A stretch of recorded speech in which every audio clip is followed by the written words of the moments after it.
Hello, everybody. Welcome back to the Boss Rush Podcast, a great place to play games and be better. I'm one of your hosts, Corey Dirrig, and alongside me, as always, is the PC muscle race himself, LeRon Dawkins. Wearing sleeves like a coward. Wow. I'm so sorry to disappoint you. Don't worry. I'll make it up to you. I'll make it up to you on After Dark. Ooh, better. Hi, LeRon. Hey, Corey. How's it going? You didn't disappoint me. Oh, good. Good. What's popping with you, Corey? I'm very satisfied. Oh, man. I don't know, man. I don't know what's going on. Life is happening. He's playing Elden Ring, for God's sake. I know. Then he's hating his life then. Look, I'm playing games on all ends of the spectrum. I'm playing. We'll get into it. We'll get into it. We have a What Are We Playing segment. We'll get into it. Speaking of getting into it, also here's PK Power Pat Klein. That's right. I'm the one that got you into it. No. You heard my Elden Ring spiel the last time we were together, and you're like, on that. I don't even. You heard I about don't know. the myth I of don't the know. two-fingered, and so you decided you wanted to learn more. Yeah. To decide whether you be part of the two-fingered cult or the three-fingered cult. I need an adult. Speaking of adults, the man, the myth, the legend, Matthew Kiel is here. Oh, word to El Muerto Cucaracha Exoskeleton. How you doing? I don't know what's going on. We are just here living the dream. Stephanie, the hunter's dream. Yeah, the hunter's dream. That's right. I mean, if we're gonna go from software, let's just go. We got to go the full Armored Core. You know what I'm saying?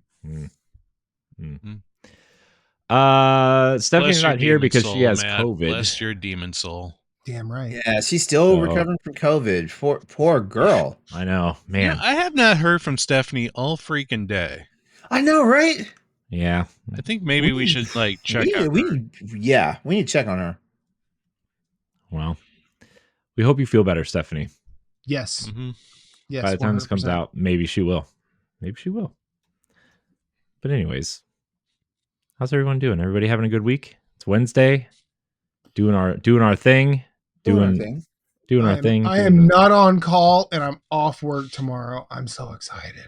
Yeah. Oh, attaboy. What are you gonna do with yourself? He's already on his second beer, so I'm probably gonna be a more than dad. I mean, the time is already accounted for, but you know, I'm still excited. I know. So with my schedule, I don't get to see my son a lot because I leave right before he gets up, and I get home right as he's going to bed. So tomorrow is the day that I wake up with him and I get him his breakfast and we have fun. We watch Sesame Street and he likes listening to records. So I play records for him for a few hours. I'm excited for that time. My son just yells at the TV and says, Mario. Yeah, mine doesn't do that yet, but one day. Yeah, I'm trying to get them off their tablets and play real video games like a normal person. I mean, those games are real games. Don't do that.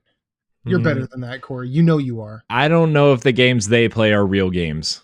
I mean, that's like a discussion for another show. I mean, they're just they are just children. How old is Riley now?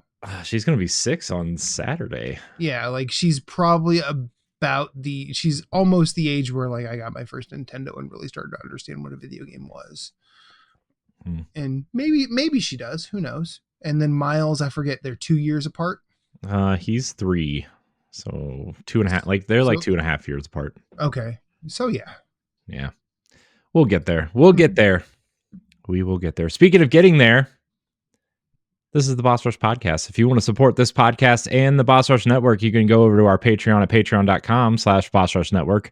Subscribing to tiers on our Patreon can grant you perks like our new exclusive pre-show, voting rights for spoiler casts and video game book club, exclusive question threads for Spotlight podcasts, early access to After Dark, and more. As It'll always, get though, you there. it will get us somewhere. As always, though, your viewership and listenership is enough for us. Subscribe to the Boss Rush Network on YouTube and like this video. If you're listening on Apple Podcasts or Spotify, leave us a 5-star rating and a nice review. It really helps us out. Saw a few new ratings on Apple Podcasts. No review, though. Some new ratings. So we're sitting at a 4.8 on Apple Podcasts. Nice. Good for Oh, you. that's fantastic. Yeah. That one holding us back, the Elden Ring one from like 2 years ago. It's because now they need to come back and they need to fix it. Okay, we're in the Elden Ring. Yeah. Anyways, we appreciate your feedback and your rating. Yeah, you can find all of our banters, features, listicles, reviews, other podcasts, and more on our website at bossrush.net. A lot of cool stuff coming up. A lot of spotlights. I think Stephanie's done like 3 of them in the last, I don't know, week and a half or so. I don't know. Anybody have anything to plug? Anybody doing anything cool? Anybody? Pat, you're doing some cool things. We did some cool stuff for the Boss Rush Book Club. Yeah. For one, we have the Boss Rush The Stray Book Club, which will be out by the time this episode's out. Yep, and it features Lala from Toge Productions. Yeah. And she's a sensation. Not only is she a social media manager, she also is a voice actress and an actual actress. Ooh. She's been featured in commercials and rising talent in Indonesia. Nice. Yeah, that's that episode is out for patrons by the time you hear this. So that'd be great. Yep, and then later on we will be recording our Paper Mario and the 1,000-Year Door Patreon, and we're gonna have Boss Rush favorite Celeste Roberts back. Yay! I don't think her last name's Roberts anymore. I don't know. She's still in my contacts as Celeste Roberts, so yeah, that's what we're calling her. We could call her Celeste Timmy. Celeste Timmy, yep. And also, not only are we going to have Celeste, we're also going to have my friend Taylor on. Yay! She's a treat. Exciting. Yep. You I guys hope our guests are more exciting than Paper Mario. Oh man. Anyways, LeRon, you got anything cool coming up? No, just keep a lookout for the upcoming episodes of Boss Rush After Dark. We've got some guests coming on, and you guys will have fun. Yeah, After Dark, featuring Matthew Kiel. That's me. Nothing really new for me, I guess. The Aaron Grubb interview Stephanie and I did is out now. You can go listen to that. All right. It was really good. It was a really great interview. I was on co-op mode a few weeks ago for Secret Friends, so that was a fun episode. And we talked about the Nintendo Direct and Destiny 2. Speaking of Secret Friends, I need to get back in their good graces. Yeah, you gotta get on their Star Trek show. Oh yeah, that's what I want. Especially now that I just wrapped up on another brand new season of Star Trek. Season two of Star Trek Prodigy dropped on Netflix, and they dropped all 20 episodes of the season. So this is a first, like in the history of Star Trek, where we're able to actually binge it all at once. You know, I didn't quite go ham like that. Like I actually took my time and took like 4 days to watch it. Well, it's 3 days too long around. Some damn good Star Trek. 3 days too long. Hey, I'm not hardcore like that. Oh man. Anyways, I also have an upcoming episode of the Fun and Games podcast Side Quest is coming up this week. I think it's this week or next week, one of these weeks. So you can check that out. But anyways, let's get into what we've. Matt Storm and I forget the other person. Jeff. Yeah. Matt Storm. They're coming on the show in a couple weeks. Oh, sick! Very excited. Sick. They are wonderful. Very, very excited. Speaking of wonderful, let's talk about games we've been playing. Matt, you're our esteemed guest. Well, so I actually have a bunch to talk about because last time I was on, y'all skipped me. Didn't we? We did, didn't we? So Or he skipped So, you. Not I y'all. mean- Or he skipped you. Corey's just gets jealous of people who play video So- games. So really, the only thing I wanted to talk about last time was a game that came out in 2018. It's called Tohu Luna Nights. It's a Metroidvania. It's what in the Tohu Project series. If I remember correctly, this is a shmup series, but this is a fan made game. A fan of that series. They made a Metroidvania.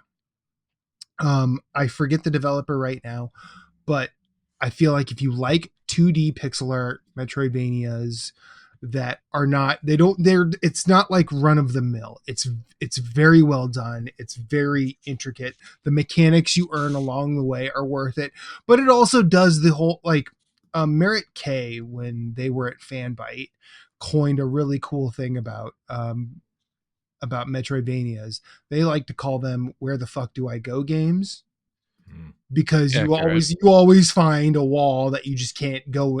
Either you're at the end or you need an ability to get somewhere to get past where you're at. This game does suffer from that a little bit, mainly because from in every world you will walk through 3 separate things, all of which you'll need a different power up to get past. And it's always clear when you've got that power up, but it's also really hard to remember where the original thing was.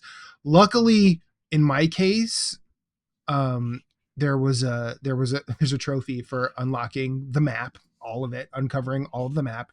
So eventually I went back and just started from the beginning and figured out all the roadblocks and eventually did it. It also uses really cool time mechanics. Ooh. And all of the boss fights were really fun. Really, to me, they felt fresh. I think in the grand scheme of like video games, you could probably point to 3 or 4 other bosses that are just like these, but that didn't make it any less fun to play. The story's really cool. I don't want to spoil a lot of it. I think if you are a person that might shy away from anime girl tropes, this will be kind of off-putting, but it doesn't really lean into any of those strongly. Like sometimes I don't know how the Tohu Project handles that writ large, but like sometimes when you see an anime game that is nothing but female characters, you could see that it's probably going to be doing a lot of misogynistic ideas and objectification. Doesn't really happen here. That doesn't happen in video games. That's what I was thinking. Right. Yeah, no, we've never done that. Never. Yeah, no, we've never othered women ever. Like the same playing field.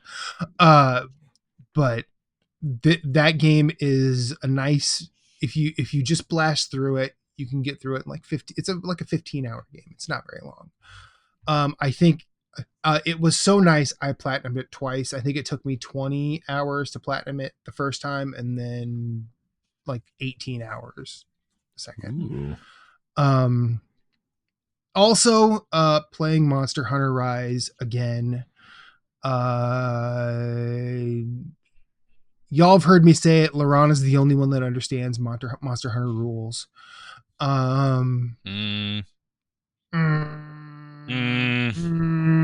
What, you like Monster Hunter and I didn't know? Exactly.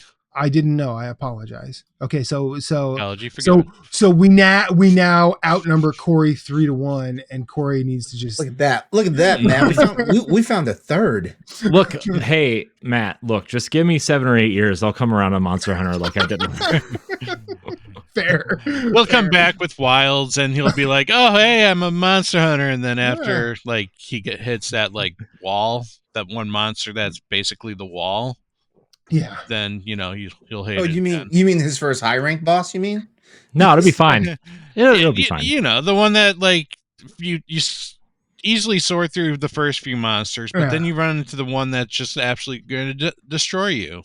Oh. And then it teaches you how to change up your mechanics. What I love about those games in general is when you're beginning them, the wall is different for everybody. Yeah. Like, there was that one like famous clip of the guy who could not beat Kezu.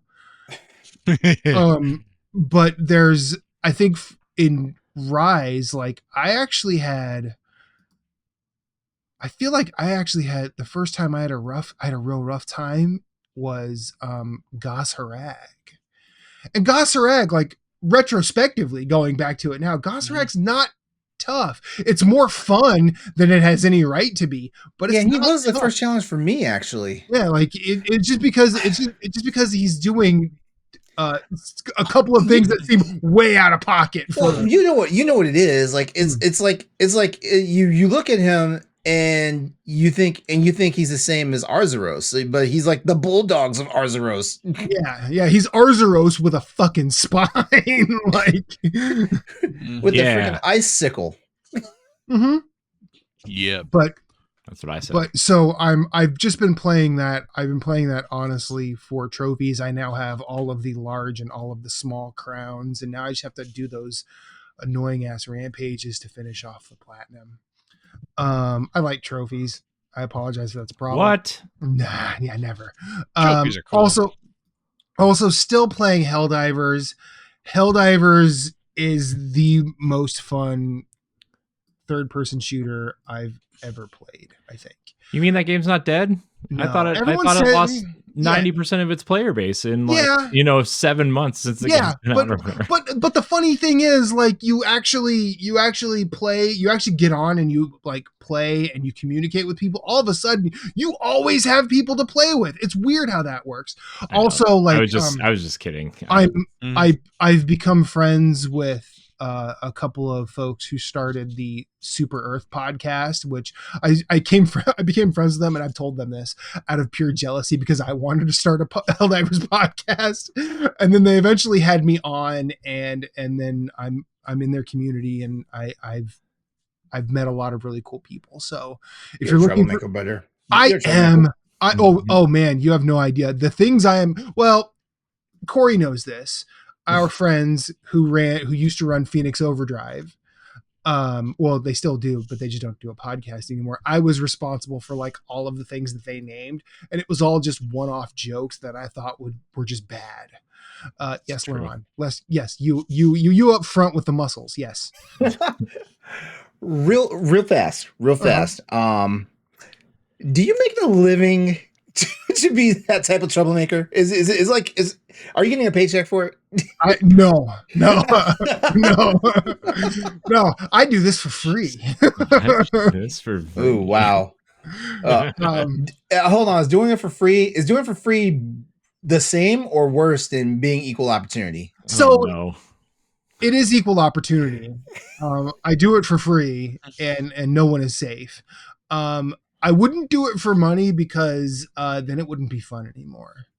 That's true. That is true. Yeah. The fact that like there was when in Nerd Overdrive's first like iteration, the fact that I made up a nickname for one of the co-hosts that took off so hard that they pulled me aside and said, "Hey, can you stop that?" It's like there are reasons I don't like this, and they're actually like personal, which you had no clue about. I'm like, oh, my bad, we'll never do it again. But I will say, when they were doing their community member spotlight, I'm like, the fact that you didn't call it Pawn Stars was a missed opportunity. And then a week later, Lee put Becky on a microphone and said, "Say Pawn Stars as sexily as you can." And then it was part of the podcast until that podcast was over. So I regret nothing, and it's fine. The first episode I ever listened to theirs was you were on it. Yeah. I was on like their second or third, I think. I feel like it was their second or third. Might have been more. I don't remember. It's been so long now. Can you believe it's been like 10 years? I know. It's been like 10 Don't years. remind me, man. Yeah, I get it. We're real old. I know. So yeah, Helldivers still cool, still fun, and one of the things I really love about that game is how beautiful it is. I think it kind of rivals No Man's Sky in a lot of Ooh. interesting ways with its terrestrial planet architecture and design, as well as the way, you know, when you look up, if you have a chance, you look up at the sky and you see like just awe-inspiring things. And the way that the environmental effects hit in that game are very special. And then lastly, I started playing Yakuza Like a Dragon again. Ooh. Again? Again? Oh, okay. So I started it when it came out, and I got through, I think, 3/4 of it. And Makes sense to restart it then. I immediately was like, I need to play all of these games. Not because I felt like I needed to play all of the Kiryu saga to understand Ichiban's thing. Mm-hmm. But it showed me a thing that I didn't expect. And it immediately was one of those series that, like, I knew it was special, because of how bonkers it is. And there's a phrase that I heard shortly after I moved to Philly that I'd never heard in the Midwest, and it's become one of the most utilitarian phrases in my speech, and it's the words "doing that bullshit." Mm. And it's one of those things that can mean a spectrum of things. It's almost like using the F word. It can be it can be a Swiss Army knife of insult or compliment, and a spectrum between that. And Yakuza, in all of the best ways, seems to just be doing that bullshit. Like when just the fact that in the first 30 minutes of playing, the main character just says, "Oh, every time I get into a fight, I think of Dragon Quest," and that's why the game is turn-based. Like, it's glorious, and that's something I would have said when it came out. I think I probably did on the podcast I was on, Story Route Zero. And then when I eventually went to Zero, and then I started one but never finished it, like all of that, it's just a tapestry of fun and really good storytelling. Mm-hmm. It's also a pretty good 3D beat 'em up, if that's your jam. I like that it's more story than beat 'em up, if you choose that. And I think that and the story is nothing short of fantastic for me. And I think, let's see, Touhou, Monster Hunter, Helldivers, Yakuza. That's it for me right now. Sure. Maybe. Yeah. Maybe not. No, that's it. Okay. I need to play the Elden Ring DLC, but, like, honestly, I'm looking at it and with the way that my job is right now, and the way that I'm, like, prepping for a move, I just don't have the spoons. So one day I will. But spoons. Yeah, I don't have the mental energy for it. I say give it a few months, and it'll probably be on sale. I already bought it. Oh, okay. I'm a fanboy for those games, and I know I will play it, so I want to make sure that, like, I pay the developers I want to. Nice. Who's next?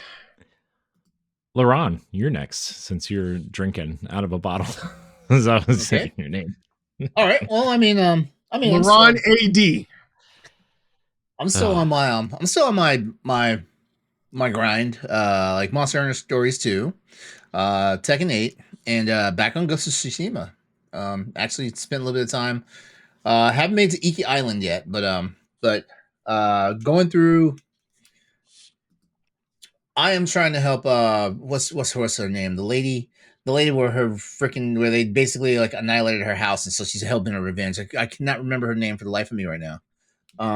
But yeah, I've got 3/4 of her plot line done, and and I feel for this lady because man, like she just wants revenge, but she wants to do the right thing. Mm-hmm. Yeah. So that's where I was at. Like because of the holiday, I didn't get to do a lot of gaming because I actually traveled for 4th of July. I actually went down to visit family, and stuff like that. So I did, even though I took my ROG Ally with me, there was just no time to play games. I kind of hate that. I'm like, why do I even take vacations if I can't do what I want to do? Yeah.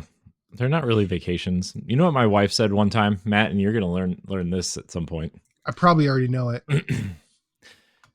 Vacations with kids are just parenting in another location. Yeah, it's just work. It's just more work. I believe you. Yeah, we learned that last year trying to take Aton to the mountains, and we've decided not to try and go this year because we don't get any rest. We don't get any break. We don't like. What's the difference? Mm-hmm. We want him to go there. We want him to enjoy it. But when the house really isn't toddler proofed, and it would take us like a day to do all that, like it's pointless. And plus, by the time we get up there, there's probably going to be like an air quality advisory because of all the wildfires popping up out of nowhere again. So yeah, I totally get that 100%. Yeah. Oh well. Good times. Good times. So where are you at in Monster Hunter Stories? I am let's see. If no one's played this game by now, like this game's been out for like a hot minute, but Wrath has been stolen from me. God damn spoiler. You're not there yet, Pat? No. My bad. Oh. My bad. Oh no! Because Pat's playing it too. Like I thought by now Pat was gonna get there. I thought Pat would have been there. No, I've been focused on trying to finish off Trails of Cold Steel 4. Where are you at right now in Stories 2? It's still chapter 2. Oh damn! I am so sorry because I'm in Act 4. I'm so sorry. It's cool. But not I mean that big of a deal. But I mean, I got clapped by a brute T-Rex. That was fun. Good. All right. Because you're even now.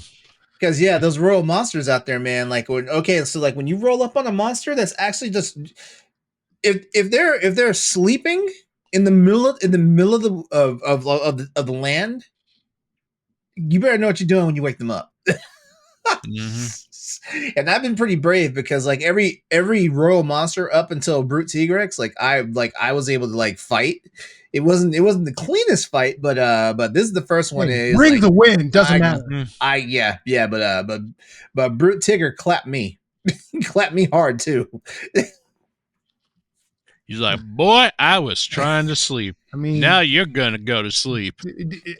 Like I said before, Tigrex just in general be doing that shit.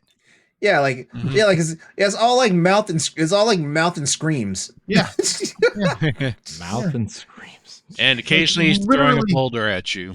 Literally, Tigrex is like one side of the arena to the other, and then it stops to roar, which will knock you over, and then back and forth, back and forth, back and forth. Swing the tail, raw, back and forth, raw. Yeah, it's like brute Tigrex. Mm-hmm. You know, they had their espresso the first thing in the morning or something. Like, god damn, like slow down. I love when they roar and then they throw the boulders because you're incapacitated and can't like get out of the way.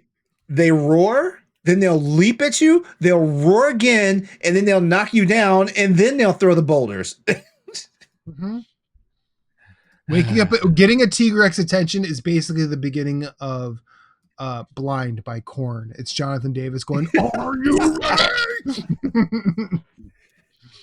Yeah, but you know what? I've always loved Tigrex since they first introduced him in Monster Hunter Portable 2. Portable 2. Nice. Or Portable 2 for people who imported it, but Freedom 2 for I was gonna say us. I think it was Freedom because he was a brand new entry. He when the PSP versions came out. Wasn't he the title? Yeah, he was the flagship for that game. Yeah. Until Nargacuga came out.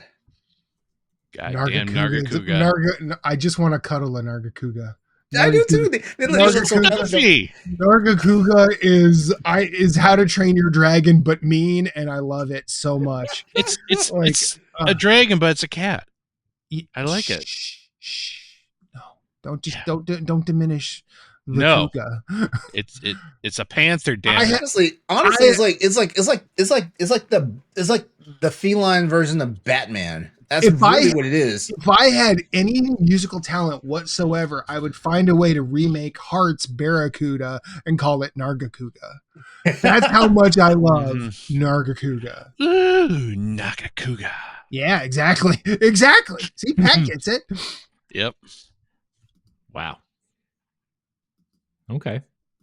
Well, Like Nargacuga and Valstrax are my two favorite monsters. Yo, okay, so I was in for Rude Awakening the first time I fought Valstrax because Valstrax be doing that bullshit.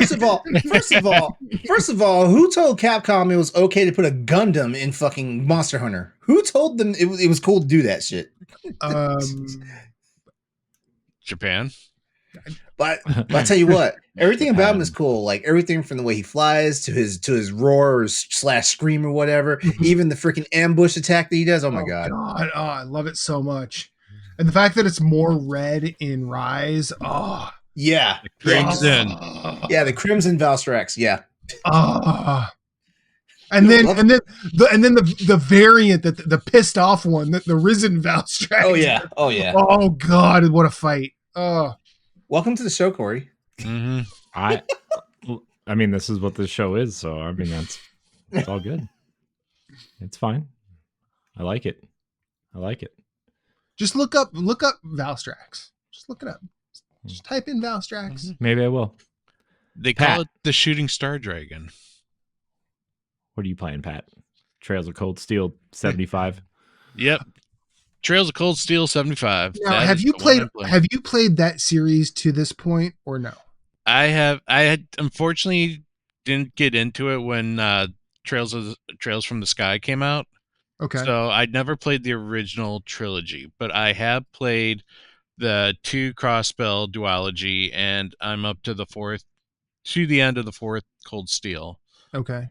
And I have Reverie and Daybreak waiting for me. Okay. So what's it like trying to get into those games? Because there's a Discord I'm in that talks about those games a lot, and the way that they talk about them, they have several like channels that are just like single game, dedicated, and like 4 or 5 of them are things like I think like, man, I'm missing out on, and that's one of them. It's honestly, they are all connected, right? Because it's all Legend heroes from like way back. But even the story, like all the like you will get characters from like even the first 2 series jumping into like Cold Steel, and then Reverie is literally like, since it's their 10th game, like was okay, we're just throwing every single character we've ever created into this, and it's gonna be like one of those special climax to kind of finish off like several different arcs. And then they moved on to Daybreak, which takes place on the eastern side of the continent. Okay. But honestly, like if you wanted to start, I would recommend like if you want to go new, the Trails of Daybreak is obviously, or it's going to be separate enough that you won't have to know too much from everything else. But, I started with Cold Steel, and I jumped into the Crossbell duology, and then been finishing off the Cold Steel. Like, you can play these series without playing, like, some of the other series in it, but there's definitely more enjoyment from playing those other series because of the callbacks that it will make. Okay. But the other series do a good job explaining. Like I kind of got the gist of who the characters were and the events that happened in the Sky trilogy without having to actually play the Sky trilogy. Okay. But I would still like to play the Sky trilogy because I'd like to, see the events unfold in my own eyes. And maybe that will happen. Who knows? So you started with Cold Steel 1 then? Or? I started with Cold Steel 1, then I played Cold Steel 2, and then when I got to Cold Steel 3, 0 came out, and I for some reason jumped right into Zero, and I finished that series, which was kind of funny because then Cold Steel 3 was introducing characters from Zero and Azure. Like a lot of those characters were crossing over into Cold Steel 3 and especially 4. So I thought it was kind of cool just seeing how, where these characters came from and like what their stories are. Now, are Zero and Azure what you were referring to as the crossbuild duology? Yep. Okay. Yeah, since they didn't have they're not officially like a 1 and a 2, even though they are, like Azure is the sequel to Zero. Mm-hmm. But it's considered the crossbell duology because that's where that game series takes place. Okay. Yeah, but it's fun. It's definitely a time sink. Like these are massive games, and even like Azure and Zero with their more lower style graphics, still take like 50 plus hours to beat. Yeah. Cold Steel 4, longest one in the series. I'm right now at 100 hours. Nice. So it's fun. I'm hoping to beat Trails of Cold Steel 4 this week, before I get back into Paper Mario again. But I need to finish that because they just announced that Daybreak 2 is going to be coming out as of early 2025. Okay.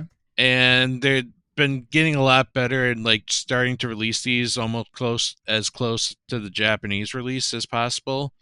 And I know Japan is planning on releasing their next part of the series, I think, at the end of the year. Okay. So, and the series is actually almost done, according to the the president. He said once the new one comes out, the story is basically 80 to 90% complete. So there may only be one other game after. It's technically called Farewell Zamuria. Mm-hmm. The one that they're developing right now. So there might be only one more left after that. Wow. Jeez. This was a story that they're at their 20th anniversary right now with this story. So he said don't count on it having a 30th anniversary. He's like, I'm sick of this shit. That's kind of what he's like, we're lucky we have a lot of veterans on this series, but they kind of want to start doing different things now. I can imagine. That's fair, right? No, it's like that's a really long running series, man. I mean, like shit, like it's up there with like Final Fantasy.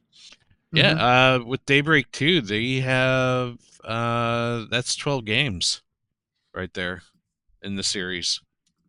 So it may be a 14 game series. Nice. 15 if you count the spin-off. That's so many. Yep. So many games.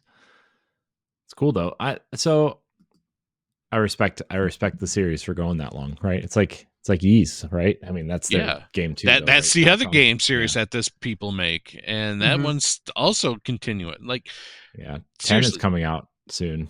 Yep. Not only is 10 coming out, they're remaking 3, and Origins is already out. Huh? 2. Origins is already out too, right? That's Origins been out for a while though. I know. I'm going through it in my head. Yeah. No, America has everyone but 5. And there's a heavy hint that they're remaking 5. So, well, only 8, 9, and 10 are on Switch. So, in Origins, I guess. But the first Ys game I played was Memories of Celceta on Vita. That game was dope. Number 4. Yeah. Never. I've honestly never played any of the Ys games.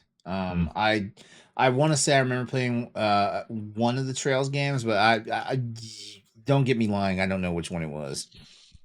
No, they're both amazing series. Falcom is just like they.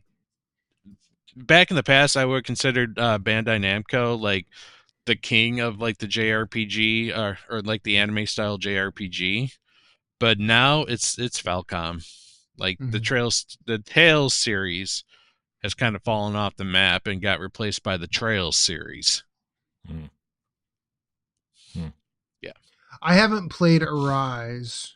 Actually, who am I kidding? I haven't played Berseria or Zestiria. Berseria is good. I've played everything up to... I think I've played everything up to Zestiria. Yeah, Berseria is good just because it's less traditional where you more play as the bad guys in the world. Okay. Like you're viewed as the villains. Ooh. And Arise is good, but the pacing in the second but the pacing of like Act 3 though is very like rough. I mean, I think all of their games kind of do that. At least they all have for me. Mm-hmm. More, but see, the one thing where they've shined is the gameplay has been good throughout. Oh yeah, it's still phenomenal even with Arise. Okay, cool. Nice. Is that it, Pat? Is that all you? That's it. Okay. Well, I guess it's Just my turn one. then. Yeah. Destiny 2, shocker. Iron Banners this week, so I've been playing that. Still trying to get through Paper Mario, and I'm trying my hardest, and it's not for the lack of time either. I'm still like shook that you don't like it. I don't know why. It's so like here's the thing. It's fun to play, but the time between playing the game and reading like 5 hours worth of text on the screen. Oh yeah. It's like a Kojima cutscene if it was written out. Wow. Yeah. Oh man. So I'm working my way through that. For me, it's the backtracking in that game. Yeah. Like, I know too. I know RPGs, especially RPGs in the past, have backtracking, but it's like literally chapter 5. You go back and forth to the same spots like 5 times before you finally move on to the next area. Yeah. The part that's Go to getting the me village, right now. get to the far side of the island, go back to the village, go back to the far side, go back to the village, go back to the far side. Yeah. That is literally back to the village. Why'd you come back? You're supposed to be over there. Right. Go to the far side of the island. I don't know what's going on. Who are you again? Go back to your village and bring us some credentials. Back in the village. Y'all, we need to get these adventurers out of our goddamn village. Mm-hmm. You should go back over to the other side of the island. Hey, I forgot something in the village. Go pick it up for me. You get to the first side. Oh, my wallet. Oh.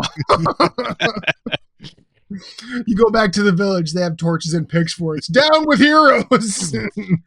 Jeez.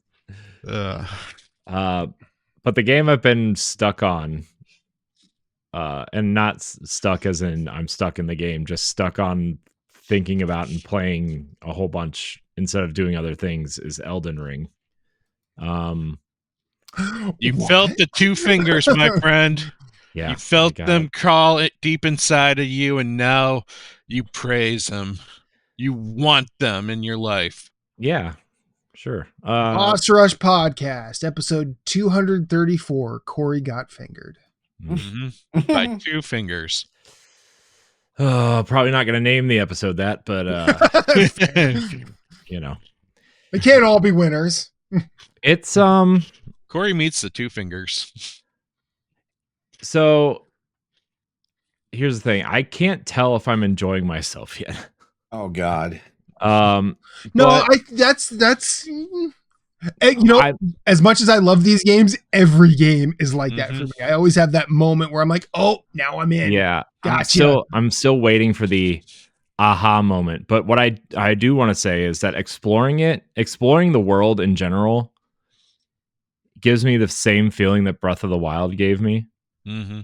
Just like finding these little secrets or these little catacombs or caves or whatever, and just going down in there and exploring. And you know, the enemies that just jump out at you are kind of, I'm like, oh, okay, come on, that's a little cheap. That's a little cheap. I understand these games are hard, but like this is cheap. Okay, It just teaches You're you just every being rude it teaches now, you sir. every time that you come to a doorway entry, to look to the left or to the right because you know that it's going to have one of those little goblin guys.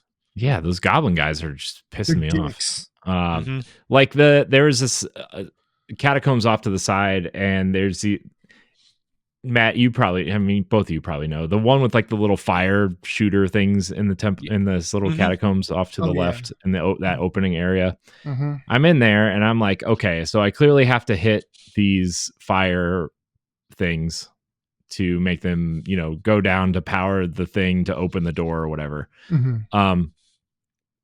So I do that. I get to the second one. I hit the fire thing, and all of a sudden, like 9 of these goblin things jump down from the ceiling and just like murder me. Mhm. And I'm just That's the Dark Souls way.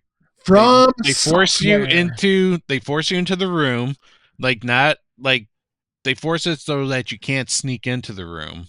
I wasn't sneaking. I just went in there and ran behind the fire thing. You activated all of them because you ran into the room. And that was the plan. Yeah. It was a distraction. It's like when they have the one guy that you see. There's never just one guy in the room. Yeah, there's never one guy in the room. Yeah. There's never one guy in the room unless you're walking behind a fog gate. Then there's one guy in that room. And that one guy is going to make your day kind of bad probably. But I don't know. The cat boss I beat in the first try in that catacomb was not very difficult at all. Yeah. I don't like how you can't summon your ashes in the catacombs, though. Is there like a story or lore reason for that? No, you should be able to summon. Oh, well, I was trying to summon. It depends. I was trying to summon my dogs. You should have been able to summon the wolves. And they didn't. Unless you didn't have the magic. Oh, I did have the magic. I sat at that fire at the grace thing. I keep calling it a bonfire. It's not. It's a bonfire. It's fine. It's and they're not like whatever they're souls. Like whatever currency they're called. They're runes. Souls. Yeah, they're souls. No, they're souls. In Bloodborne, I get souls. In Armored Core, I get souls. In Sekiro, I get souls. They're souls. And then I got to the castle, like the main kind of castle where you have to fight the giant sword wielding scorpion morphed deformed face guy. Yeah. Right. So I almost beat him the first time, but then I went back down to like the area where that bridge troll looking thing is. And I just kept grinding there. And there's like a bunch of soldiers at the bottom, and Limgrave, I think is what the area is called. Yeah, you're talking the path to the to Stormguard Castle. Yeah. Yeah. So I just kind of been hanging out there and grinding and exploring down there. If you stay on the mountain and kind of go off to the east side, there's actually a lot more trolls, and they give you more experience, and they're not that hard to take down. Yeah. Okay. I might go that way. I just was, hanging out in this area because, there's a bonfire right there, and there's a bunch of guys there, and it's kind of like a real easy kind of, I can do this for an hour and level up. Yeah. So I would like to use like a magic bow wielding kind of build, but I started out with like heavy strength because I knew I was going to suck real bad.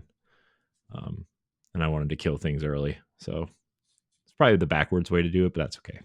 No, I did it anyway. I mean, you could, I mean, it's kind of like the definition of an actual role-playing game. You play it how you want. So this is when I think of a role-playing game, this game checks every single box of that. Right. So, but like I said, I'm having fun, I think. Here's the thing. When you played Breath of the Wild or Zelda in general, it's brightly colored. It's Zelda. It's inviting, right? It's very freeing. Yeah. When you go into Elden Ring, the only thing you're thinking about is this is an open world Dark Souls game, and Dark Souls is hard, right? But it's pretty. Yeah, so parts of it are beautiful and parts of it look like a PS2 game. In my opinion. So that's not. That's always been FromSoft though. Like their characters are like fine. They're serviceable, right? It's.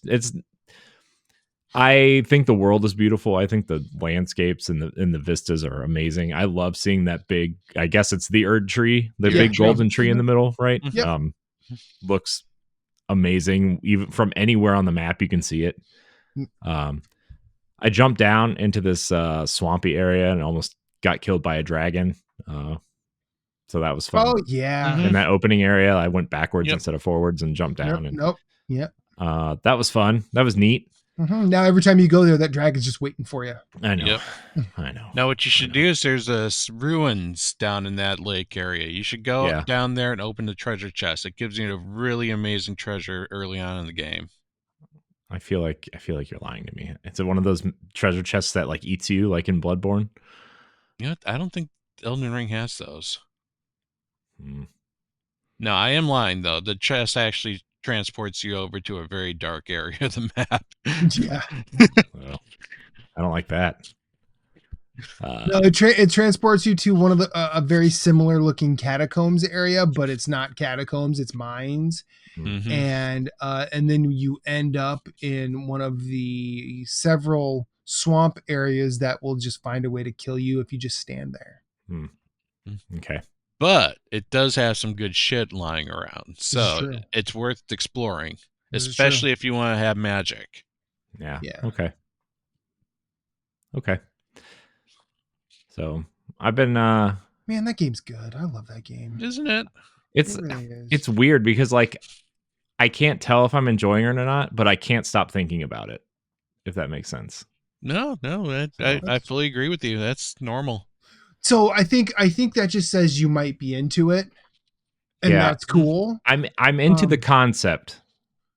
And and there have been plenty of games where I'm like, man, I really want to like this, but ultimately doing the thing isn't for me. Yeah. So I will watch the game be played, and that's fine. Yeah. I'm still at that point where like anytime I see more than like 2 enemies in front of me at the same time, I like run away. Yeah. Or that giant horse guy at the beginning is.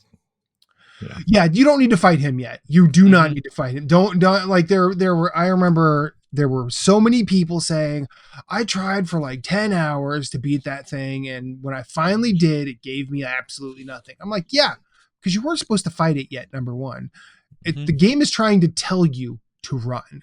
Like that's what it's telling you, because there's a thing in FromSoft games that has existed since Demon Souls, and that is when you die, instead of fighting your way back to wherever you died to get your droppings, you can just run by it.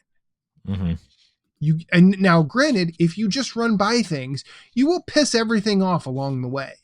Yeah. So that becomes part of the game where you're just like, oh, how can I shuck and jive my way through this to get my souls back, and then progress. So most of that is left behind, because at least in the earlier games, you couldn't kite them for very long. Dark Souls 2, they really tried to make that a problem, and it succeeded for a very long time.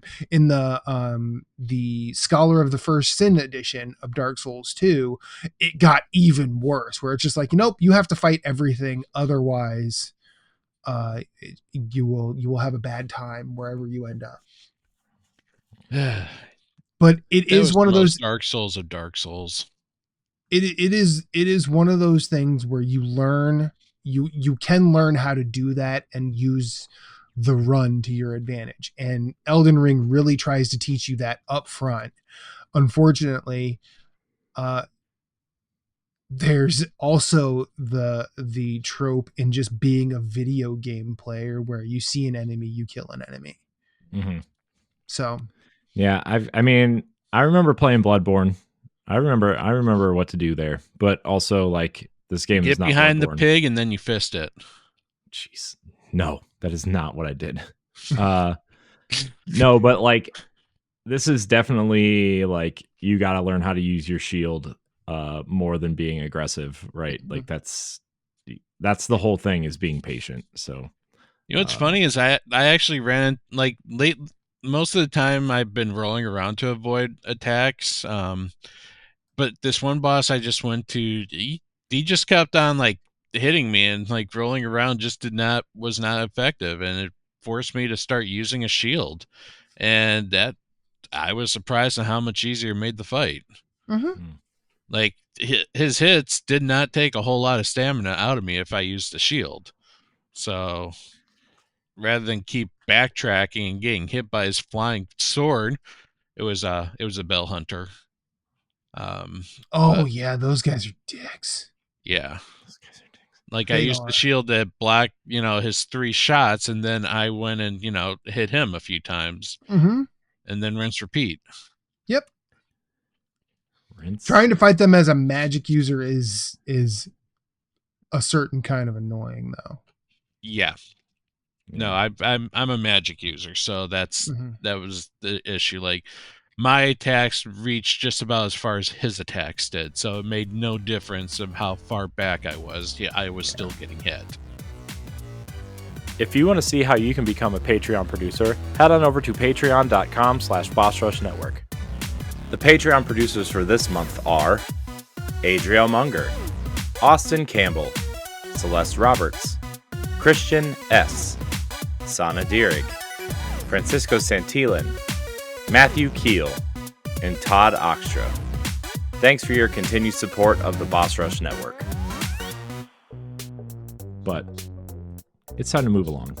Yes. Move along, as they say.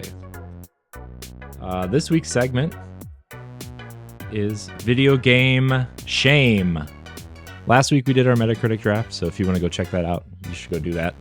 It's also clipped out on YouTube. You can check that out too. But this week's segment is where we pick a video game or series that we are embarrassed to say we've never played or not played a whole lot of, to endure the ridicule of our friends in the audience.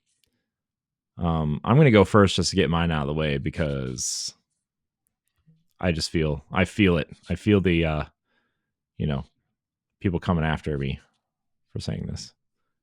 I've never played a Castlevania game. There's so many of them, bro. I know. LeRon, you're on mute if you're talking for real. Oh, okay. Okay. I'm the one that accidentally tripped that. You've never played one of the NES games or the GBA ones? Nope. Okay. Not even the Lords of Shadow? Nope. I played 5 minutes of Lords of Shadow 1 because I was looking when my PS3 bricked, I was wanting to play God of War, and I was looking for games that played like God of War. Yeah, and it was a pretty God of War like game. Yeah, but I played it for 5 minutes and I didn't really like how it looked, so I played Dante's Inferno instead. That's a good game. Dante's Inferno. That's a game. Bring that back, EA. Where's that at? Right up there with Dead Space. But yeah, I've never played any Castlevania games. I did buy the collections. I do want to play them.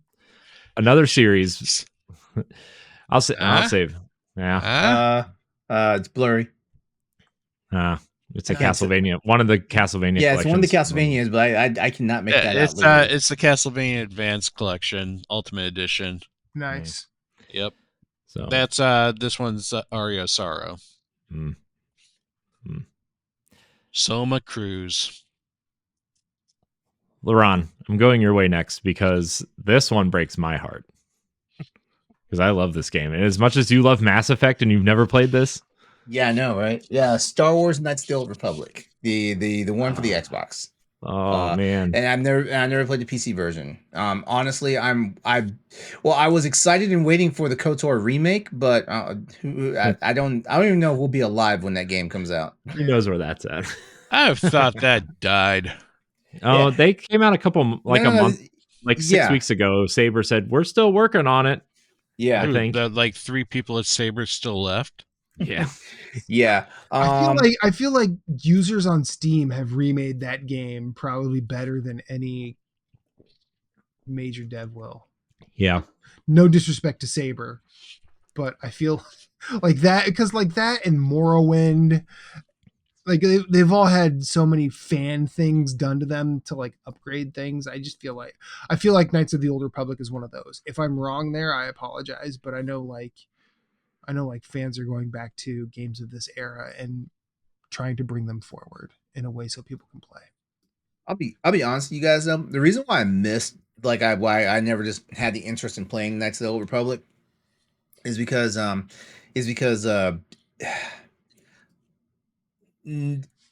before we got to the Force Unleashed, in my opinion, I feel like none of the Star Wars video games are actually any good.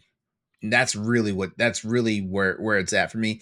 And also, like, I wasn't always a big fan of like the beta canon, which is basically anything that's not seen on the TV screen or on the movie theater. Yeah, huh? Legends, that when Disney bought them and they turned everything into not canon. The extended. Oh well, this is before all that though. Oh. Yeah. Mm-hmm. Well, this doesn't predate Battlefront. You never liked Battlefront? Battlefront was fun, but I mean, Battlefront technically you were just replaying battles from the series. Am I correct? You're correct. And what's the problem? I mean, I know what you're saying, LeRon. That's Battlefront's overrated in my opinion. Yeah. But also, like, Knights of the Republic, you don't play that game because it plays good, because it plays like garbage. But that story is amazing. Yeah. The story is amazing. It does not play well, but it's like one of the if you want a good Star Wars story, like that keeps you in. Oh my gosh! And the twist is so good. Yeah. See, I know about the twist. Yeah, well then you don't need to play it. I'll even say Knights of the Old Republic 2 is amazing as well. Yes, the 2/3 of it that came out is amazing. Exactly. It's dope as fuck. Would you say it's better or worse than Jedi? What? Oh, better. Oh, way better. Jedi, Survivor / Fallen Order. Yeah, I mean, I'm also the one who thinks I love Fallen Order though. I haven't played Survivor, but Fallen Order, like the main, like at least regardless of which path you take in Knights of the Old Republic, the main character seems to have a personality. It seems to be fully developed and fleshed out, regardless of inserting the user into their place. Cal Kestis is a cardboard box as far as I'm concerned. Yes, and I know, son of a bitch. Yeah, they didn't write his character well. And I know that it changes in Survivor. People said Kestis was better written in Survivor. You can give him a mullet. Again, it's not an upgrade. I don't know. Marin's still the best character in that series. Exactly. But the actor, not like trying to throw shade at his work, but the material he was given was just boring. I kind of feel like Cameron Monaghan plays the same character in every show he's in. Yeah, Are you kidding? Have you seen Gotham? Yeah, I watched. Yeah, dude, his skill range in Gotham was freaking amazing. Look at how many versions of the Joker he played. He literally played like every freaking version that the comic made, from psychopath to gangster. Yeah, not bad for a Hobbit. Is he small? Yikes. He played one of the Hobbits in Lord of the Rings. No, he didn't. No, he didn't. His brother did. Was that not Damon Monaghan? No, that was Cameron Monaghan. It's my Cameron bad. Monaghan. Whoops, my bad. I haven't watched the show and I don't care.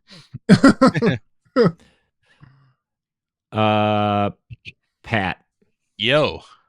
What's your game series? The one game of the year that I have never played and have still technically no desire to play, even though everyone raves and rants about it, is Hades. I've never played it either, if it makes you feel better, Pat. Oh, I mean, it's technically not really a series yet either. No. But the way people said oh, you have to play Hades. It's like the quintessential roguelike game that is just so good. And it's like, I don't know if I like that though. Like, I played Binding of Isaac. I did not like Binding of Isaac. This just looks like an isometric Binding of Isaac. Oh no. Okay. I feel like go ahead. As someone who is a roguelike enthusiast and can really speak to the style, Hades is not the quintessential roguelite or light. It's not that it's neither of those. It is one of those that if you don't like those, it is the best one to play for the specific reason of the more you play, the more story you get. Like with Binding of Isaac, you had to beat that game in so many wild ways to get the story. And even then, the story is written very much in the way of a From Software item description. It's not a lot. It's not super fleshed out. The community has done yeoman's work to sort of make it this grandly epic thing. And it's 100% my shit because it's one of my favorite games of all time. But Hades is 100% not that. And by the way, I was thinking of Dominic Monaghan, not... Yeah, that's Cameron's the actual Estes. Dominic is the other bro. Okay, so I looked it up. But yeah, Hades is not that. And while it does wonderfully exhibit a lot of great qualities in terms of like modern roguelites that aren't turn-based, it would be the one that I say, if you don't like this genre, this is the one you should play. Like that's really it. What about Dead Cells? Dead Cells is a fun game. I mean, what do you prefer? An isometric, situation, or do you prefer a side-scrolling 2D Metroidvania-ish, Metroidvania adjacent situation? Honestly, you know what? I gotta go. I'll take a game like Hades any day versus a Metroidvania. Like I've never actually, like, with the exception of like the classics like Castlevania and Metroid, which is how we got the word Metroidvania, like I feel like everything else has just been like a pale imitation. And I know I'm about to offend a lot of people who are listening, and I'm probably offended a lot of developers of these games and stuff like that. But I mean, Ori is fucking amazing. Ori is amazing. It is amazing. I did not say that they're all bad games. I just said the majority of them pale imitations. Yeah, I prefer the term search action game. I still like Merritt's "Where the fuck do I go" game. That's still my favorite. We should call these games now Ori Night games instead of Metroidvania, or Hollow Blind Forest games. Well, get it?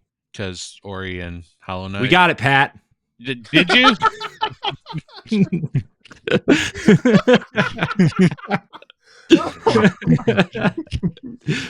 Oh man, good time. Yeah.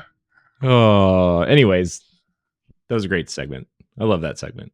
Okay, so me. Corey was about to do it.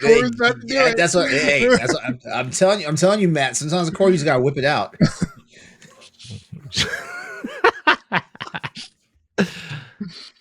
Oh, come on, Matt. You've seen worse. If I had pearls, I would clutch them. Oh, whoa, please. The lady doth protest. I do declare. No. So for me, I'm going to name two. I've never played Chrono Trigger. Me neither. And anytime I say I've never played Chrono Trigger, I can feel an aneurysm coming on. Yeah. Don't worry. I gotta go, guys. I could put you on my OR table. We'll diagnose that. Oh my God, you were not in our chat yesterday. Oh, by the way, speaking of Chrono Trigger, did any of y'all listen to that 17-minute podcast? Nope. Who listens to podcasts these days? Honestly. Hey, Corey. I'm gonna go ahead and put a 2 weeks notice in. Like, I'm officially leaving the network. Okay, bye. Matt, welcome to the team. Another white guy. All right. I'm gonna withdraw because you don't need another one of me. Yeah, We like loved where the fuck did our HR manager go? Like she disappeared like 3 years ago, didn't she? I don't know where she went. So I've never played Chrono Trigger, and not because I didn't want to, or I just never got around to it. I did play Chrono Cross at release. Shut up, LeRon. Just stop. Just stop. Just stop. You know, my first entry into Monster Hunter was Monster Hunter World. I don't want to fucking hear it. Okay. Hey, I don't judge where everybody's entry to Monster Hunter is unless it's Monster Hunter now, and then I have questions. But you know, Sure. I don't question. As a Chrono Trigger fan, like Chrono Cross let me down so bad. See, but I played Chrono Cross and I loved it. I'm like, this is really cool. And then someone said, "Did you ever play Chrono Trigger?" I'm like, "No, what's Chrono Trigger?" And they're like, "It's the first game." I'm like, well, okay, now, but see, because I've had to deal with shorter and longer versions of that anytime I say I've not played Chrono Trigger. Like, let me tell you boys a story. Chrono Cross technically was not a Chrono game. It was originally called Radical Dreamers. Yeah, I know. That's why the Radical Dreamers edition came out. Yeah, they figured that wasn't going to sell well internationally, so they decided to throw Chrono Trigger elements into the game and call it a Chrono game. Mm-hmm. And yeah. But I liked Chrono Cross, and I will stand by that. I'm not sitting here saying, just because I'm saying I like it doesn't mean I'm sitting here saying it's one of the best games of all time, because who the fuck cares about that argument? I will say I liked Chrono Cross. There's plenty of likable things about Chrono Cross. I never got around to playing Chrono Trigger because it's the same way. Like, I will probably never play Final Fantasy VII because the way everybody talks about it, there's no way my experience is going to be the same as theirs, because I'm not going to experience at the time they did. That time for me has been taken up by other things, other games, and I may, if I do play Final Fantasy VII, I will probably come away and go, yeah, it's all right. But like, I don't think it's like the best thing ever, because I still think we are getting better ideas out now. I mean, frankly, Matt, you might be surprised with Chrono Trigger. You might be surprised with Chrono Trigger. I would actually say it's pretty timeless. Yeah, I don't want to do that thing that Matt's saying that everybody else has done to him. But I feel like, but I feel like Chrono Trigger is like one of those games that gamers have to experience. And I'm saying this. I'm not saying you, Matt. I'm just saying as a gamer, like I feel like more gamers should play Chrono Trigger than they should be playing the original Final Fantasy VII.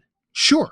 The story is actually very well done and probably one of the best time travel stories out there. Like, the time travel makes sense. My heart broke at a pivotal point in the game when the hero, the character you created, gets killed. Dude, and it's part of the storyline. And it's part of the storyline. Like when that scene happens, when that scene ends, like you take over with the other characters. This is a hero death before Aerith's death ever happens. Oh wow. Now that's kind of wild. Now that you've told me that, and while anyone would say, well, I don't want to spoil anything, but like, if you give me something like that, that's something I can chew on. That's something I can think about. That's something like, oh, okay, it's trying some things that other games aren't doing. However, I will say something that came out around the same time that really sort of set an expectation in terms of like video game stories. I know, like, I'm not 100% sure time has been good to this, but the Xenogears game. Like, that game is amazing, and nobody ever talks about it anymore. That game is amazing, and it's also inherently flawed. Is wild too, which is another beautiful thing. Like, I mean, it's the reason why I love the original Nier game. It's the reason why I like Nier Automata. Like, that game has tons of flaws. It's pretty cool though that Xenogears still actually has influence in the gaming market. Just look at Hi-Fi Rush. There is a scene in Hi-Fi Rush that plays off the Xenogears Disc 2 scene. Mm-hmm. Well, I mean, Yeah. Xenoblade Chronicles 3 ties directly into Xenogears, which is crazy. How are they able to do that? Unofficially. Yeah, it's unofficial, but Oh, okay. I was about to See, say, how they are they able can't to do that. well, the main character. Well, this is like behind the scenes stuff, but the main character in Xenoblade Chronicles 3's name is Noah, and the original code name for Xenogears was Project Noah. Mhm. And then there are elements that play into Xenogears, but they have to say it's unofficial because of Yes, Square has the license thing. Yeah, Who It's came up with this topic? Like- I feel like this topic is gonna is I mean- putting all of us at odds of each other. I mean, that's the point. yeah, but like this is a good discussion because like I'm not sitting here because like most of the time when I bring up that I haven't played Chrono Trigger, people are like, "What the fuck? You haven't played Chrono Trigger? How have you not played Chrono Trigger? You play all these games, but you haven't played Chrono Trigger?" Like, well, if you're gonna just hit me with the judgment gavel, I don't really think I need to be in this conversation anymore. Thank you for saying that. Thank you for saying that because like I used to get hit with that a lot, back when Mass Effect was the thing, like the first Mass Effect. Everybody was swearing up and down like, because like I love Star Trek and I love like that show 24, which basically if you look at Shepard, it's basically Jack Bauer and Captain Kirk wrapped into one character. And everybody's like as much as you love these shows, you should be playing this game. And I'm like, no, because it's an RPG and I don't play RPGs anymore.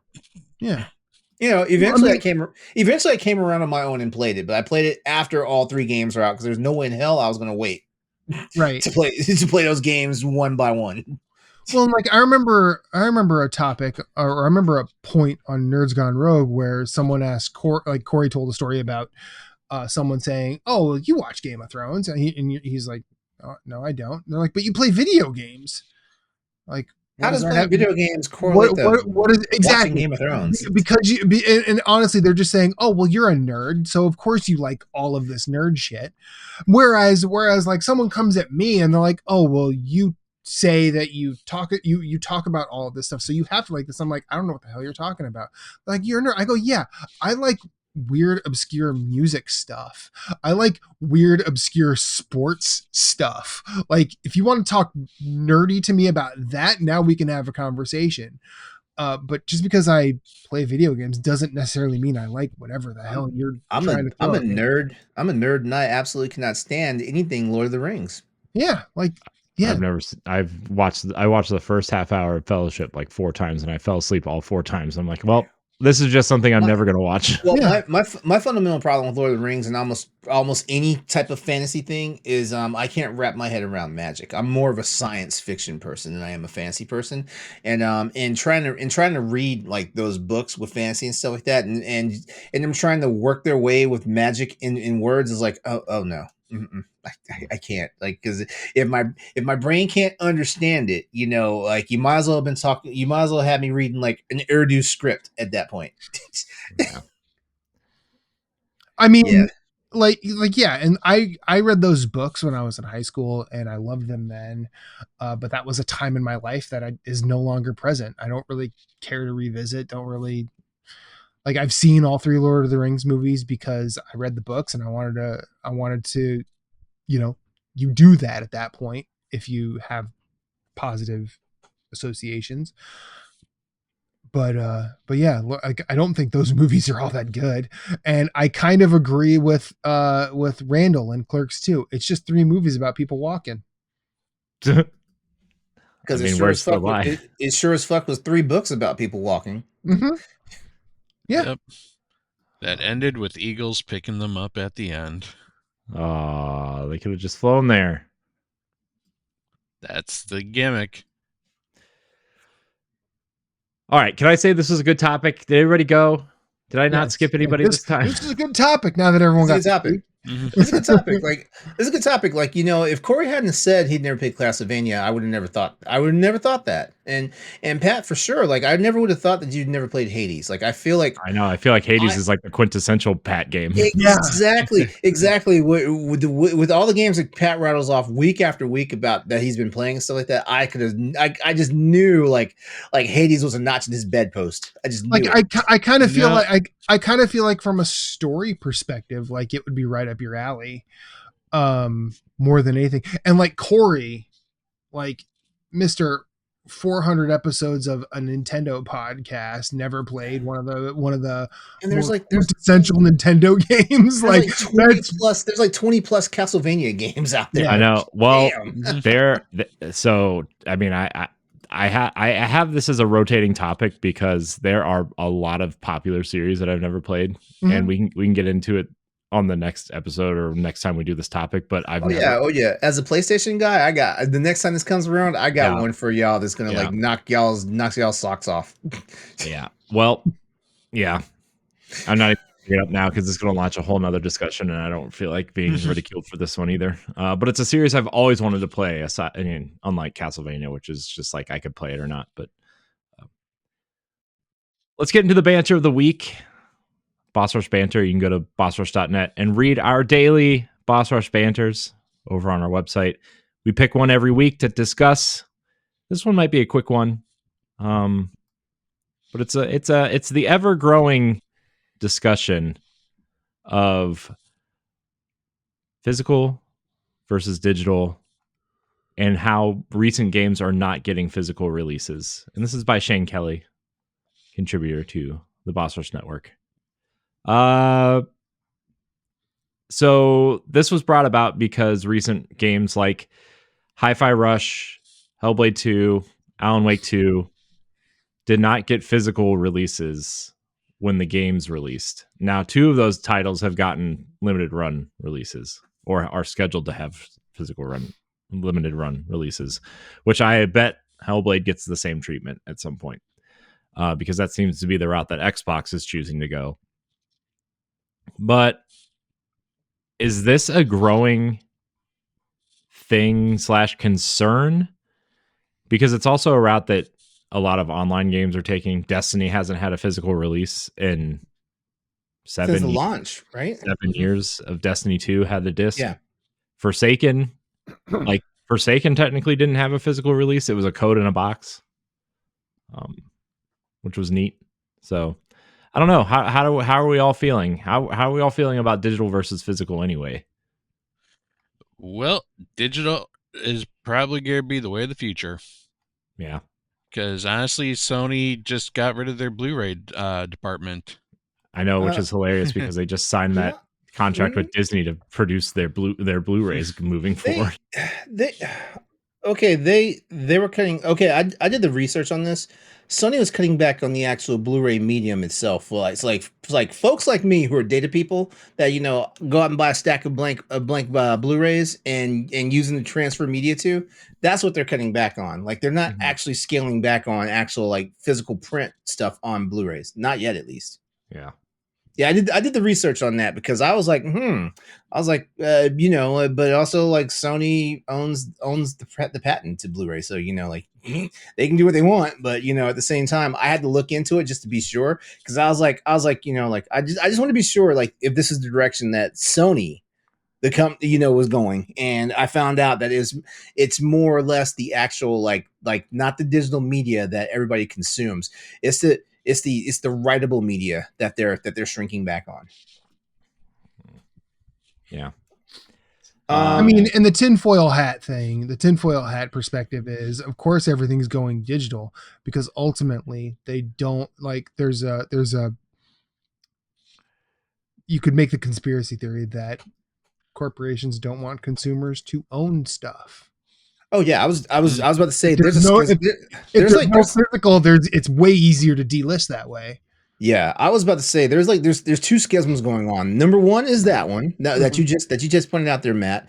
Because and that's the reason why I forget the guy's name, but he's got basically the class action lawsuit in effect about how you can't just sunset games that people actually own and stuff like this, or people spent money on. But I also want to say that I also feel like the other schism going on here is that it's another way to make more profit because what's happening for a lot of these companies is they'll release a game, all digital, suck up like that maximum cost like dollar value, for it. Games now are $70 for the most part. Games now are $70. You get them on digital. like a year and a half later, they found it's like, oh, we're releasing the physical edition because apparently you guys wanted it, and then everybody fucking double dips and buys that game again at whatever the deemed full price is for that.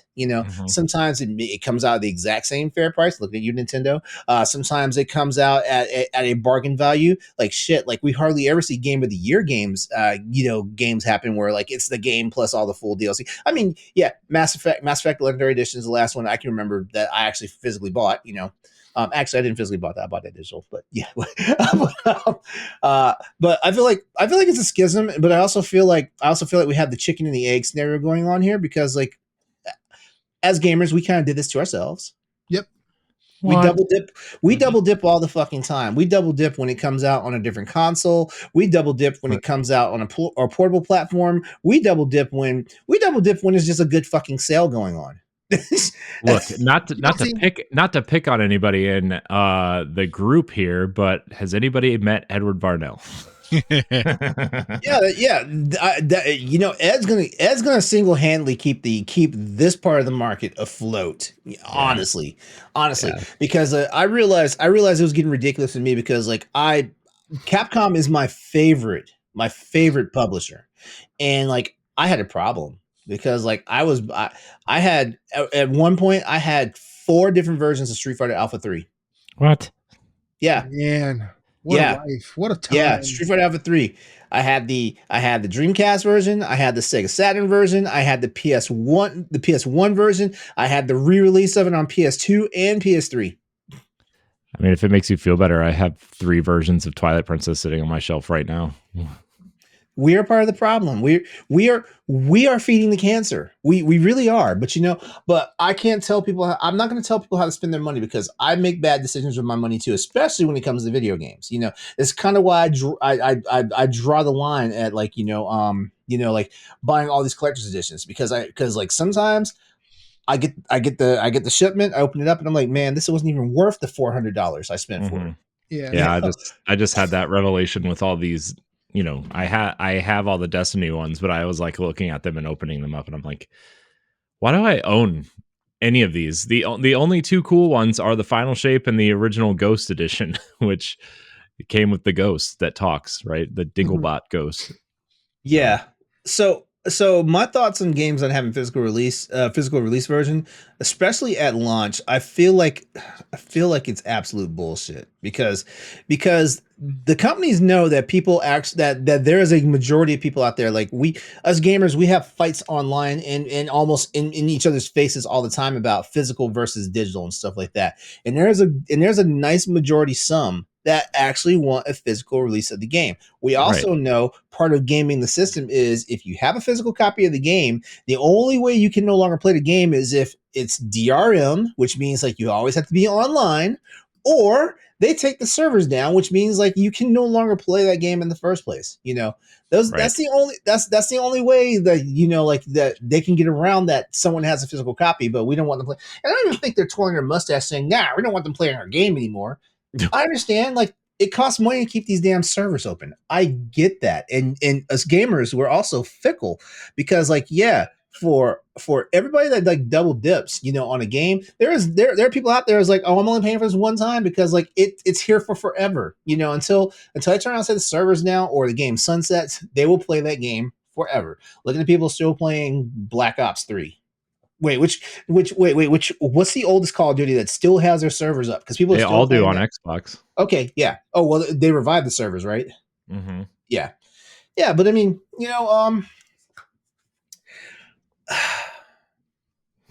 I'm not gonna say it's right, but I am gonna say it's not okay. That's where I stand. That's where I stand as far as like new games not having physical releases and stuff like that. I mean, the big one right now is Alan Wake, right? Wake. Because they were like, we're not doing a physical.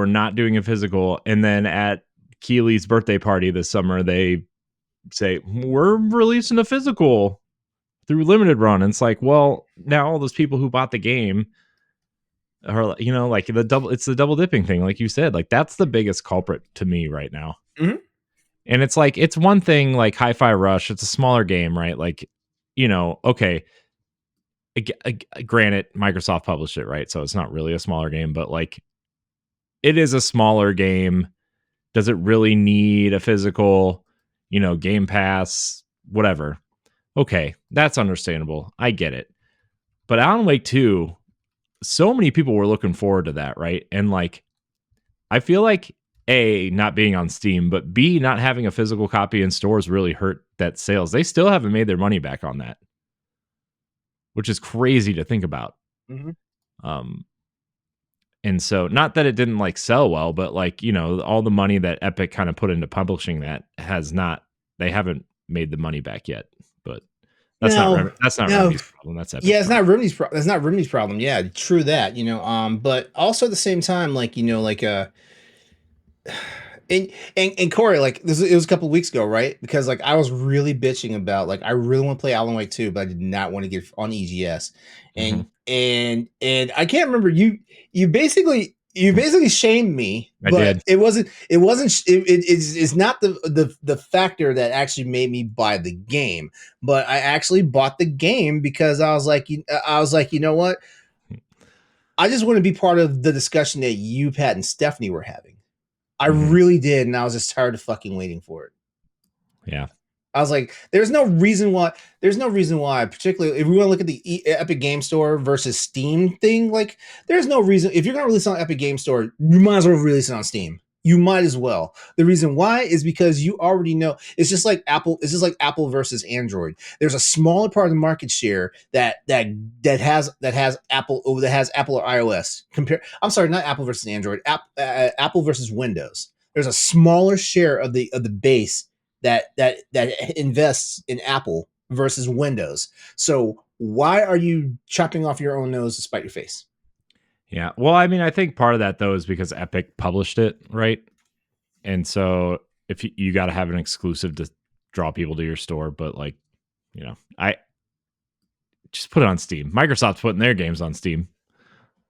Exactly. And and the sad part is a win is a win. You know what I mean? I don't that's one of the things I can't understand the logic in.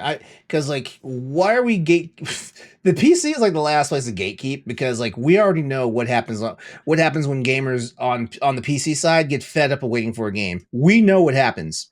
Everything ends up on PC. Yeah. Yeah. Legally or otherwise. Yes. It ends up on PC. Yeah. And like I could hang up this call right now and figure out how to play every Nintendo game ever on my computer now if I wanted to. Exactly. And it's not like, and it's not because like what Epic Game Store, the Amazon store, the Amazon Prime store, GOG, Steam, all this stuff. It's all part of this. It's all on the same environment. Like this is not like PlayStation versus Xbox versus Nintendo, where 3 different ecosystems. All this shit's all on the PC. So make it make sense. Yeah.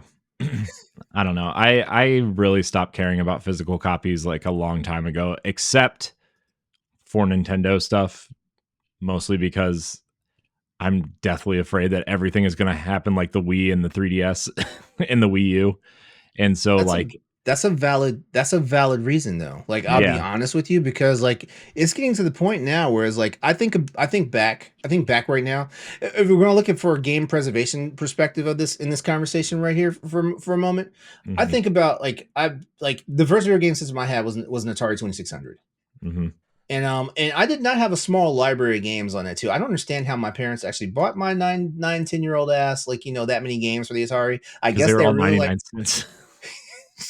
I guess they were really like this shit shuts him the fuck up, so let's just buy them and stuff like that. But I think about all these games I had physically that are hard as balls to find now. I'm talking about my NES library, my Super NES library, my Game Boy library, my Game Boy Advance library.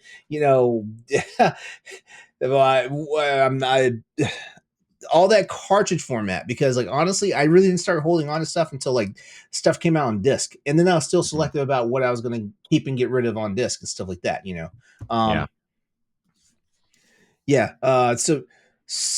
so like part of it's game preservation, and I'm not sure, I think Nintendo probably is a bigger culprit in this, because Nintendo wants to hold on to their IP so tightly, even if it's not technically their IP.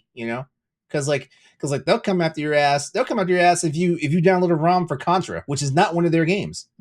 Yeah. You know. So.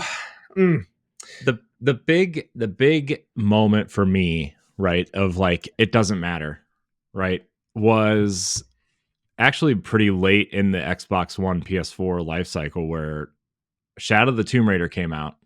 Mm-hmm. And like that game went gold like 2 months before the game came out. And if you bought a physical version of the disc and did not update it, it had an entirely different ending, an entirely different last level, an entirely different like boss fight at the end. Entirely different on disc, on that first run of discs. And so the whole ending was changed, and you can go look up the original ending online and compare it to the new ending. And it's like, well, what's the point of even having the disc, you know? And obviously Destiny is like a big thing too, but that's an online game, so it's different. But like you just see all these patches, and you know, this game is only, you know, I mean, Call of Duty at this point is just the license on the disc, right? Like that was the big thing with Modern Warfare 2 last year. And so it's like, why do you even have the discs anymore? You know, aside from like, oh, well, I guess I can resell them at some point if I need money. You know, that's kind of like really the only reason, in my opinion, now. Aside from Nintendo games, because you know, they aren't up to date on technology, we'll say. And you know, B, their games are pretty finished when they come out. Most of them.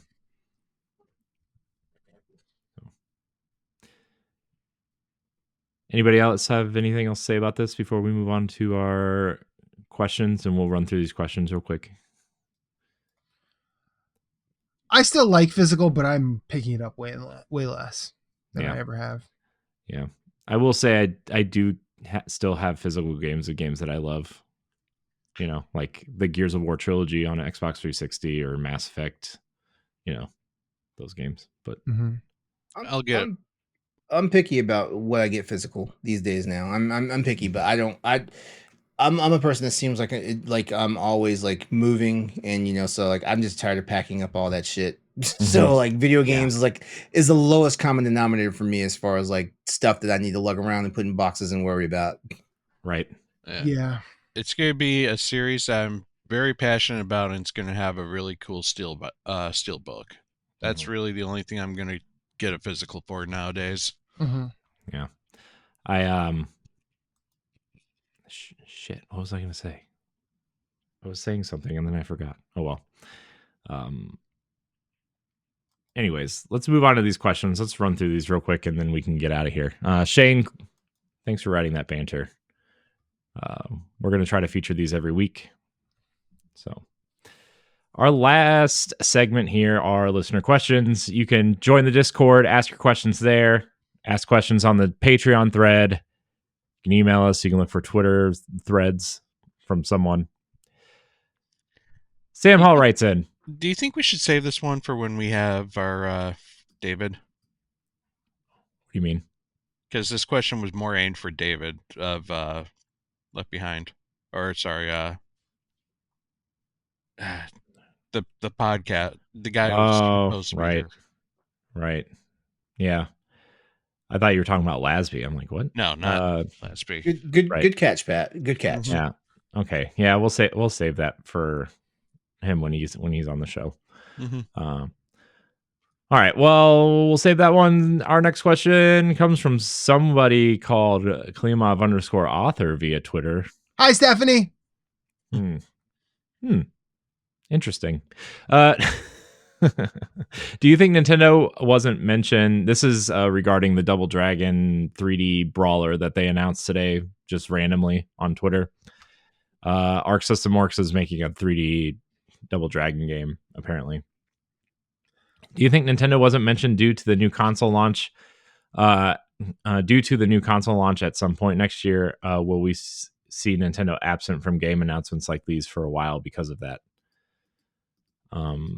I didn't realize there was no announcement for this game.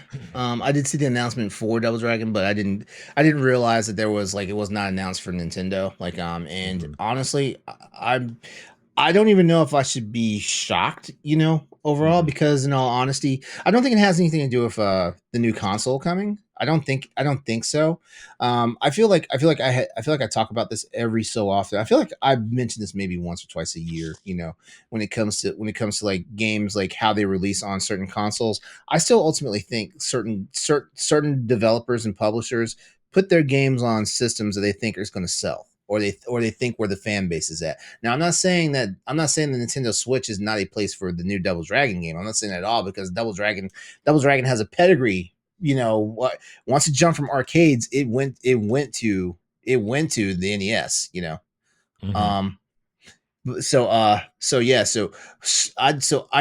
I don't know if I can say that anything was motivating this particular game. Now, to answer the long question is, will we see Nintendo absent from game announcements like these for a while because of that? Given that we just got out of the topic where we're talking about corporate greed, they're gonna put anything they can on the Switch, even if it's like the bottom bitch version of it, of that game. They're going to do it because somebody's going to buy it. Look at how shabby like Mortal Kombat was on the Switch. People still bought that damn game though. People bought that game until a lot. Huh? It sold a lot. Yeah, people bought that game until we actually had credible people like on YouTube and in the blogosphere and different podcasts announcers saying, "Do not buy this game for the Switch." People were buying that game until a lot of people came out and said, "Do not." Yeah. So yeah, I don't feel like the new console on the horizon, because if we're being honest, like shit, like. Just look at how like the last two console generations have gone. The new console comes out and they're still putting games off on that old system halfway into the next console's life cycle. I think this is an anomaly, if anything else. Because come on, it's Double Dragon. Like there is nothing too hardcore about a Double Dragon game that it cannot exist on the Switch. I have yet to see like a AAA. Okay. It's coming out wrong, but you guys know what I mean. Like nobody's throwing AAA type money behind the development of a Double Dragon game. It's Arc System Works too, right? I mean, which they're great. They're a wonderful company. Yeah, I mean they're great at fighting games, but like a 3D brawler, I don't know. Arc System Works has done stuff like this before, because there was. They did the what was it, River City Ransom thing as well. They did something with that. They own the IP. Oh, okay. Way Forward did River City Girls. Yeah. Okay. Yeah. Oh, there was a River City. They re-released a whole bunch of River City stuff. I think they re-released the Kunio-kun collection at some point, which is like all that. And I think maybe they were talking about a 3D one of those. I could be just making this up. I don't know. Sounds legit. But if you've seen modern Guilty Gear, that's a brilliant mix of 2D and 3D. So I'm here for them doing that. And that said, it's been a long time since a Double Dragon game has been anything close to good. Yeah.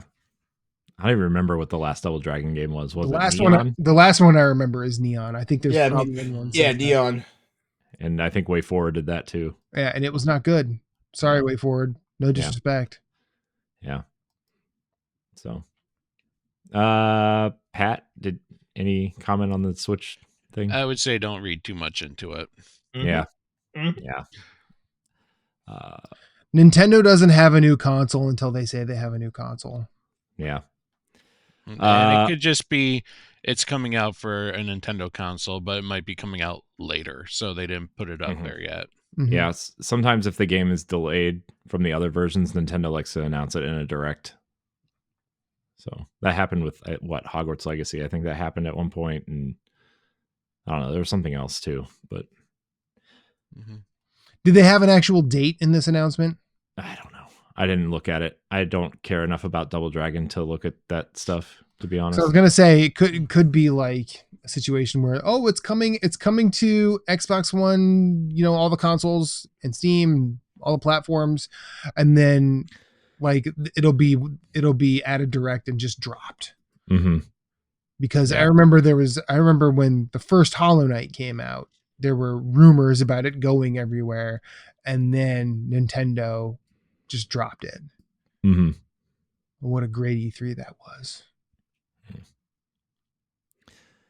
She also asks thoughts on the new Game Pass price hike and the non-day one tier.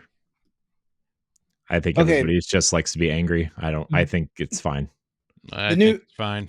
Yeah, the new price hike, it didn't surprise me. I knew it was coming. It didn't surprise me. The day they added Call of Duty, you thought the price wasn't going to go up when they added Call of Duty to Game Pass? Okay. Well, I wasn't going to be that facetious. I am. You guys are all dumb. Also, it's $3. If you can't afford $3, then maybe you should find a new hobby that's not as expensive. Yeah, I mean, like I'm the guy that's paying $27 whole a month for Netflix because I have to have like the 4K HDR like format for like the content that I watch, and stuff like that. So I mean, like $20 for Game Pass, which I mean, like right now I was towing the line of should I go ahead and get rid of it before this announcement came out. So it's not like if I leave, it's not because they're $20 now. I mean. In my opinion, the moment it got over $14.99, I was already like, this is expensive. Yeah, but I mean, the PC version is $11.99 now. So it's the ultimate version that's $20, which gets you day one releases now and Xbox Cloud and cloud, PC. which I don't use cloud at all. Like I mean, in all honesty, I'm back to where I was at with PlayStation Plus. Like I haven't had PlayStation Plus in over a year. Yeah. And now I'm like this with Xbox Game Pass. Mm-hmm. And I'm like, I don't know. Do I just... Yeah. I don't know. I probably because I'm more of a PC gamer now. So like my livelihood for having this stuff does not rely on me having to play games online on the console. Yeah. My thing, I canceled my Game Pass for the first time in like 10 years, like a month or two ago. I bought Hellblade because I like that series, and it doesn't Destiny, since it's a free to play game, doesn't require Xbox Live Gold to play online. So neither does like Fortnite and all these free to play online games. So technically Halo Infinite doesn't require online either because it's free to play. So there's really like, I mean, when Indiana Jones comes out or, South of Midnight, sure, I'll re-up. I'll play those games. I like those games, but I need to be more careful about the subscriptions that I'm paying for and that kind of stuff. So, and like my kids have subscription stuff now that we pay for because of one reason or another, right? And so if I'm not using Game Pass, that money can go towards those, or like, my daughter's in ballet, my son's going to preschool. That's going to cost money, and swimming lessons and all these other things that kids are supposed to do. Yeah. I am kind of surprised right now that Xbox is still going the monthly route, having the monthly option for things like Game Pass. It's always boggled me that they've never had a yearly thing. I mean, you can get it for a year, of course, but honestly, like the Sony PlayStation PS Plus, that you have to get as a full year package. Amazon Prime, you have to get as a full year package. Actually, wait. No, PlayStation has 1 month and 3 month. Mm-hmm. They probably just stopped them recently, but when they first came out, they were wooing people with like 1 month like trials. Mm-hmm. When I was looking for Sly Cooper game, the only way you could get it was through PlayStation Premium, and to upgrade to Premium, you had to upgrade the entire annual pass. So I feel like something's not something's not right because because when Stellar Blade came out, I had a 1, 3, and 12-month option. Yeah, and the other thing I was thinking is like because when they launched the 3 tiers of PlayStation Plus, I just spent the difference on what would have been, for what was left on my PlayStation Plus, and it was only like 2 months at that point. Yeah. No, I'm walking to Best Buy tomorrow, and look, I know for sure there's at least 3-month PS Plus cards out there. I know for sure. Yeah. Plus, like, if you're gonna get a year of Xbox, let's say they didn't discount it at all, or maybe they discount it, 20% or whatever. Seeing $239.99 or $199.99 on a plastic card is daunting, right? $45 or $50 or whatever is like way less intimidating than $200 or $240, right? So, because that's what Game Pass Ultimate's going to cost now a year is $240 a year. All right. Well, I may be mistaken, but for some reason it seemed like when I looked at it, it's like, oh, you're going to have to, upgrade this much, to be able to play. It's like, okay, I just, what if I only wanted it for a month? Yeah. But it was forcing me to do it for the year. That's how they get you. Yep. They get you. But I mean, if you're ingrained in that ecosystem, like, that's probably not going to be an issue for most people, right? Like, they're going to buy the yearly one anyway, but like, also, I don't know. I don't play my PlayStation enough to even have PlayStation Plus right now, so yeah. Well, that does it for questions. I don't care about the Xbox change. It's a business. Businesses don't care about you. They don't. They're in it to make money. And Game Pass is their business model. So if you don't like it, don't buy it. Vote with your wallet. That's all I got to say. Word. Speaking of voting, I vote that we get out of here. That's the end of the show. I want to thank everybody out there for watching and or listening to this episode of the Boss Rush Podcast. Remember, you can get the pre-show for as little as $1, as well as other perks over on Patreon, patreon.com/Boss Rush Network. You can go to see all of our content on bossrush.net. Matt, LeRon, Pat, thank you for your time tonight, as always. I love you. Stephanie, I love you too. We miss you. Feel better. And everybody out there, thank you for watching and or listening. Subscribe to the YouTube channel. Leave us a nice rating on podcast services. And we will see you next time. Goodbye. Bye. Peace. Take care. If you want to see how you can become a Patreon producer, head on over to patreon.com/Boss Rush Network. The Patreon producers for this month are Adriel Munger, Austin Campbell, Celeste Roberts, Christian S., Sana Dirrig, Francisco Santillan, Matthew Kiel, and Todd Oxtra. Thanks for your continued support of the Boss Rush Network.